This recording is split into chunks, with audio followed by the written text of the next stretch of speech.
bienvenue à tous et à tous. Bienvenue sur ma chaîne. Alors, ma chaîne, pas vraiment, parce que c'est ma première vidéo, donc bon, sur ma première vidéo YouTube, je m'appelle Anne-Charlotte, j'ai 29 ans. Sur cette chaîne, je vais vous parler de couture, soit sous forme de bilan couture ou bien de vidéos un peu plus courtes, pour présenter un projet en particulier, comme celle d'aujourd'hui par exemple. Donc des vidéos assez courtes, peut-être 15-20 minutes, je verrai au montage. Et l'idée aussi, c'est que chaque vidéo ait un exemplaire en français et un en anglais. Donc je vais faire une deuxième vidéo où j'expliquerai la même chose, mais en anglais. Pourquoi en anglais? Parce que je vis à l'étranger, que j'aime bien parler anglais et que je me suis dit, tiens, je vais essayer de faire connaître les talentueuses créatrices françaises à l'étranger. On verra comment ça se passe dans le futur. Voilà. Donc on va commencer sans plus attendre, parce que j'ai dit 15-20 minutes, donc voilà. Je dis pas tout le temps voilà. Je pense que je suis un peu stressée de me retrouver face à la caméra. Donc soyez indulgentes, s'il vous plaît. Donc aujourd'hui, on va vous parler d'une robe que j'ai faite pour un mariage auquel j'étais invitée cet été. Donc cette robe a été réalisée avec les patrons de la créatrice Charlotte Ozou, donc son site s'appelle Atelier Charlotte Ozou. J'aime beaucoup ces patrons, ils sont assez connus. Donc j'ai plein de choses à dire là-dessus. Je vais commencer déjà par le projet. Ce projet est fait avec une cotonnade imprimée. J'en ai utilisé 3 mètres et j'ai utilisé 3 patrons différents pour la faire. Je vous remettrai tous les détails en barre d'infos, comme ça, tissu utilisé, patron, enfin voilà. Si jamais vous le regardez, vous avez juste envie de l'info, vous cliquez sur la barre d'infos et vous avez tout résumé. 3 patrons différents, donc le haut, la jupe et les manches. Donc je vais commencer par le haut. Le haut, c'est le haut de la robe Décembre. Ça vient de ce livre qui a été assez connu, que j'aime beaucoup, que j'ai reçu il y a quelques années, que j'ai mis un peu de temps avant d'utiliser et en fait je l'adore. Donc ça c'est les planches de patron. Je vais pas m'attarder sur le livre parce que je pense que tout le monde le connaît, enfin non pas tout le monde, mais bon, si vous voulez que je le décrive, peut-être que je peux faire une vidéo là-dessus. Donc ça c'est la robe Décembre et en fait le haut est mais juste parfaitement coupé. Je le trouve mais parfait. Devant ça tombe pile poil et le dos, hein, on va pas se mentir, est carrément canon parce que les dos nus on adore, on va pas, voilà, c'est toujours un peu sexy. Et donc je l'ai découpé en taille 36. Il est assez rapide à faire, il est complètement doublé. Donc ça c'est trop bien parce que comme ça donne un peu de tenue aux vêtements. Et c'est assez rapidement fait en fait. C'est limite plus rapide de tout doubler que de pas le doubler. Parce que quand on double pas, il faut vous mettre de toute manière des paramontures. Donc autant le doubler. Et alors ce qui est rigolo avec je sais pas si c'est rigolo mais c'est intéressant avec ce haut, c'est que il est tout petit. Je vais vous montrer la pièce de patron. Genre, c'est ça. Oui, j'utilise du papier calque pour mes pièces de patron. Je sais pas si c'est ma meilleure idée. Ça me convient, pour l'instant je fais ça. Donc, en fait c'est ça. Et au début je me disais, mais comment mon buste, ma poitrine, mon buste, les épaules, tout ça, ça va tenir là-dedans. Et en fait ça tient. Voilà, comme un miracle, ça tient très très bien. Et surtout c'est hyper bien ajusté parce que vous avez une pince poitrine en haut, enfin sur le côté, et en bas. Donc vraiment ça épouse la forme du corps, c'est nickel. Vraiment je l'adore. Le cou, les emmanchures, tout ça, ça tombe super bien. Donc c'est un peu mon patron de base. Mais en tout cas, top. Donc je recommande. Ensuite, pour les manches, j'ai pris les manches bouffantes qui sont sur le site de Atelier Charlotte Ozou. Pareil, je les adore. Alors je les découpe en taille 40 parce que j'aime bien quand c'est un peu bien bouffant. Je trouve ça assez élégant. Ça fait un peu... Beaucoup de robes de Kate Middleton ont des manches bouffantes. Je trouve ça très chic. Et elles sont soit en longueur courte, soit long. Là, je les ai fait en longueur courte avec un poignet, un bracelet de manches que j'ai adapté en fait. Je voulais qu'il soit un peu large, je trouvais ça un peu mieux, voilà. Je vous montrerai, je l'enlèverai après du mannequin pour vous le montrer de plus proche. Et donc elles sont super faciles à enfiler. Alors je les ai pas prises dans la doublure, j'avoue. En fait cette robe, j'ai pas eu beaucoup de temps pour la faire parce que j'étais un peu dans le rush. En fait, j'y ai pensé pendant 3 semaines. Pendant 3 semaines, j'ai cogité en me disant qu'est-ce que je vais faire. Il me restait 3 jours pour la coudre. Donc autant vous dire que je suis allée au plus simple. Donc voilà, les manches bouffantes qui se raccordent au haut. Je sais pas si c'est fait pour, mais en tout cas, ça marche pile poil. Donc manche en taille 40. Et ensuite pour le bas du patron, c'est un patron maison mais qui en fait est aussi sur le site Atelier Charlotte Doudou, mais j'ai pris une robe que j'avais et j'ai juste découpé parce que c'est vraiment le plus simple au monde. C'est juste 2 rectangles. Donc en fait dans le bas voilà, c'est un volant. Le volant c'est juste des rectangles que j'ai assemblés, donc j'ai fait une grande boucle et ensuite j'ai tout froncé, autant vous dire que ça a pris un peu de temps. Et ensuite le haut pareil, rectangle que j'ai foncé également dans le dos avec une petite ceinture parce qu'à l'époque j'avais la flemme de poser un ourlet invisible. En fait j'aurais dû poser un ourlet invisible parce que ça a été une galère. Mais en même temps non, je dis des bêtises parce que sinon j'aurais pas eu le fonçage.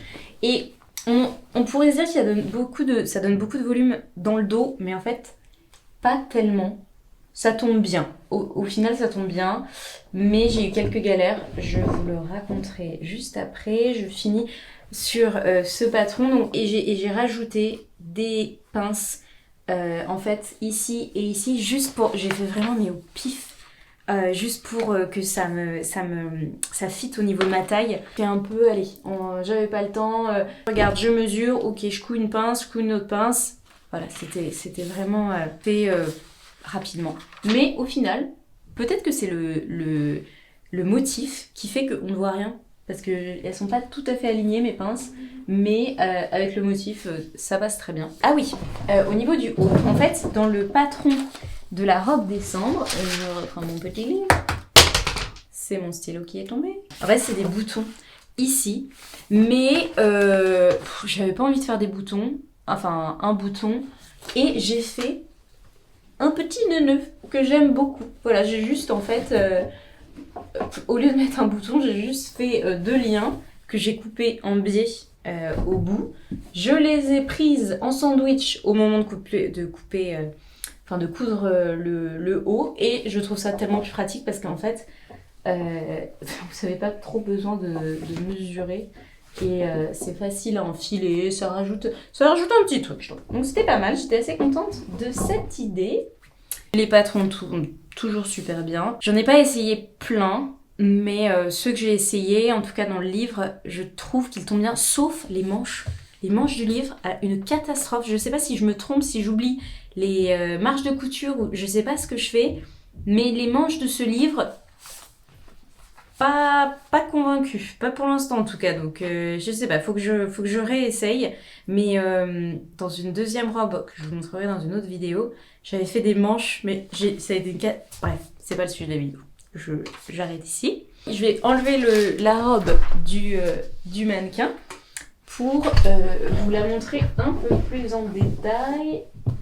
Alors, ça va être une galère, parce que mon mannequin n'est pas tout à fait taillé comme moi. Donc en fait, ça, c'est... Non, je ne ressemble pas à ça. pas tout à fait en tout cas. Voilà. Alors, qu'est-ce que je peux vous montrer d'intéressant dans cette robe? Déjà, j'ai tout cousu en couture anglaise. Couture anglaise, j'aime bien parce que ce qui est rigolo, c'est en anglais, ça se dit French seam. Donc en fait, les Anglais disent couture française et nous on dit couture anglaise. Voilà. Donc c'est peut-être parce qu'on avait de l'admiration pour eux et pour nous, du coup on s'est dit tiens, ça fait chic de dire French seam ou couture anglaise. Et pourquoi couture anglaise? Alors déjà parce qu'à l'époque, je n'avais pas de surjeteuse. Maintenant j'en ai fait l'acquisition, mais je n'avais pas de surjeteuse et en fait j'ai toujours tout cousu en couture anglaise, enfin dès que je pouvais. La couture anglaise, qu'est-ce que je fais? J'essaie de chercher une couture, il n'y en a pas tellement en fait. Ah voilà, pour vous montrer, en fait on voit rien. Vous cousez 2 fois. L'astuce c'est que vous cousez votre patron sur l'endroit, donc au lieu de faire endroit contre endroit, on fait envers contre envers, et ensuite vous retournez, et donc en fait la couture est prise en sandwich dans votre nouvelle couture et je trouve que ça fait des finitions nickel et finalement ça prend pas plus de temps que surjeter, parce que surjeter, alors c'est peut-être parce que je suis un peu novice en surjeteuse, mais ça me prend toujours plein de temps, enfin je sais pas, ça m'est déjà arrivé de découper des tissus, enfin bref, je suis pas encore une experte de la surjeteuse, mais couture anglaise, j'adore, c'est toujours nickel. Voilà, ensuite, tiens, j'ai pas enlevé tous mes fils de fronce, oups. Mais bon, c'est à l'intérieur.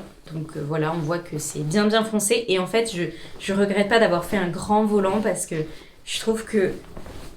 Je vous montrerai porter, mais c'est toujours...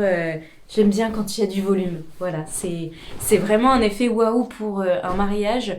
C'est parfait parce qu'entre le dos nu, la robe longue, le volant, enfin voilà. Et pour danser, c'était top. Parce que c'est important quand même. Et c'était très agréable à porter pour danser. Et en plus, ce qui était bien aussi, c'était que bon, le mariage était en Suède, parce que je sais pas si je l'ai dit avant, mais je vis en Suède.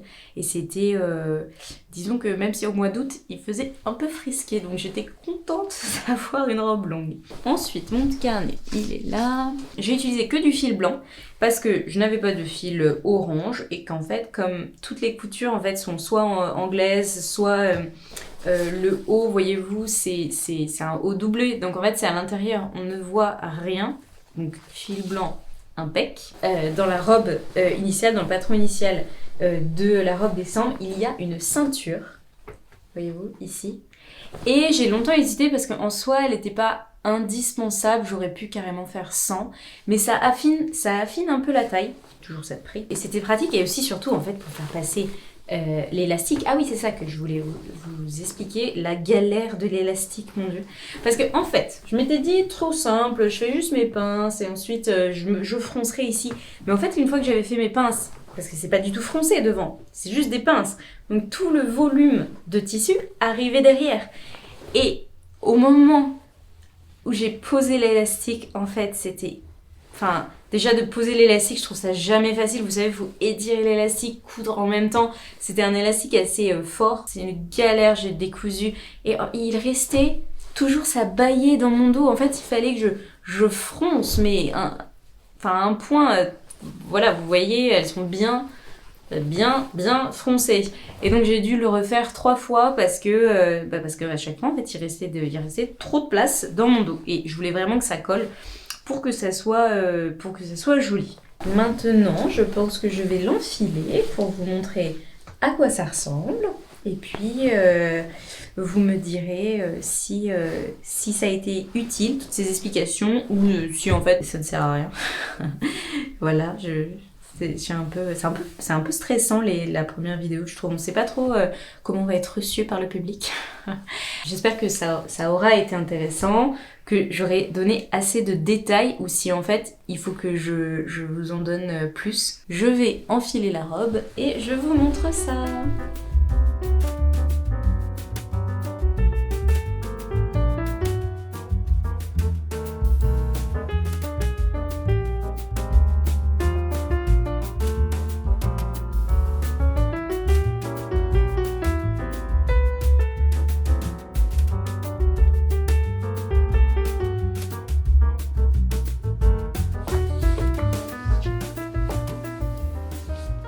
Voilà, donc j'espère que cette vidéo vous aura plu.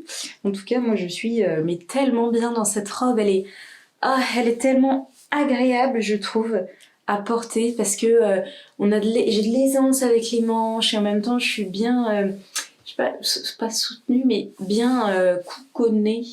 Non, bien, je sais pas, je suis bien dedans en fait. Voilà. Et à la taille, je trouve que c'est vraiment agréable, c'est une bonne longueur qui en plus je suis pas très grande, et je trouve qu'elle m'allonge un peu. Voilà, je trouve qu'elle met bien en valeur, qu'elle est assez agréable, que en plus comme c'était du coton, c'était ultra facile à coudre, parce que bah oui, forcément dès qu'on repasse la couture, ça marque très bien au fer. C'était super facile à coudre, et heureusement, parce que sinon je n'aurais jamais tenu les délais, et en tout je pense que cette robe ça a pris 16 heures tout compris. Mais bon, je sais pas si c'est raisonnable en fait. Dites-moi en commentaire combien de temps vous mettez en général pour vos projets. Non, je sais pas, je pense qu'il y a une journée où j'ai bien plus 6 heures d'affilée. Un grand merci d'avoir regardé cette vidéo. N'hésitez pas à vous abonner pour en voir d'autres, donc la prochaine. Soit dites-moi si vous préférez les bilans couture, ou si en fait ce format assez court vous plaît. ou si vous préférez voir plus de pièces, peut-être avec moins de détails. J'aime bien souvent prendre un patron et le modifier, ou bien comme ici, prendre un haut d'un patron, un bas dans l'autre, etc. J'aime bien les modifier et faire des altérations. Voilà. Encore un grand merci et puis je vous retrouve très vite. Bye bye!